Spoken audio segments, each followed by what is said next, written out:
volunteers tribute.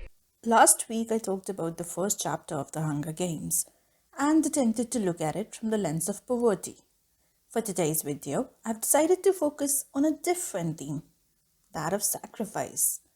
This will be used to talk about the second chapter of The Hunger Games, as this theme was clearly the most evident one here.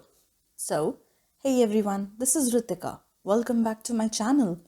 If you like my content, then don't forget to like, subscribe, and share. Please comment below what kind of content you would like more of. And in any case, thank you for watching. Before we begin, a 30-second summary of the second chapter. Not much happened in this one, so this will be over quicker, I guess. Here it goes. After Katniss volunteers in place of Prim for the reaping, the district gives her a rare salute of thank you, love, and goodbye. Katniss has to stop herself from crying and appreciates that she did not run away this morning because then Prim would have to fight for the Hunger Games. When it comes to the names of boys, Peter Millark gets selected, who is in Katniss's grade and who was the person who once helped Katniss out by giving her bread even though that meant getting hit by his parents himself. That gesture gave her hope and helped her realize she needed to hunt to survive.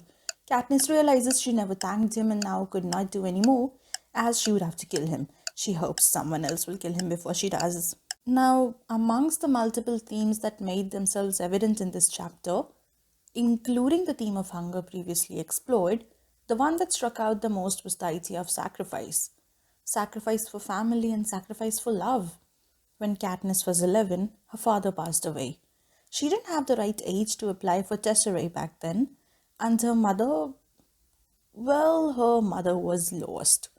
Her mother loved her father so much that she went into a blank state wherein she couldn't feel or do anything. Katniss was the one who had to force her mother to sit on the table and eat, and even that sometimes was too much because they didn't have any food.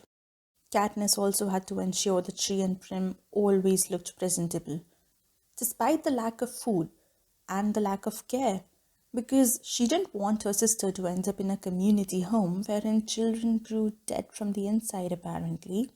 She had to become the grown-up so that her mother could properly grieve. She had to be a caretaker and a bread earner, even though she was only 11. The one thought that ran through her mind throughout this time was how, if she could only reach the age of 12, then she could get food. Katniss sacrificed her childhood for the sake of her sister and her mother. And 5 years later, she sacrificed her life for the sake of her sister once again. When Prim gets chosen as a tribute, Katniss instantly volunteers. Without a doubt, she just went and did it. She knew that the Hunger Games were basically a noose hanging over her head, and she still went ahead and did it because how could she let her 12-year-old sister go through that? Again and again, Katniss sacrificed her own self for the sake of her family. Not that her family didn't do the same. Prim would leave whatever food she could find for Katniss too. She looked up to Katniss, and that was the effect it all had. This theme of sacrifice is also carried forward with Peeta.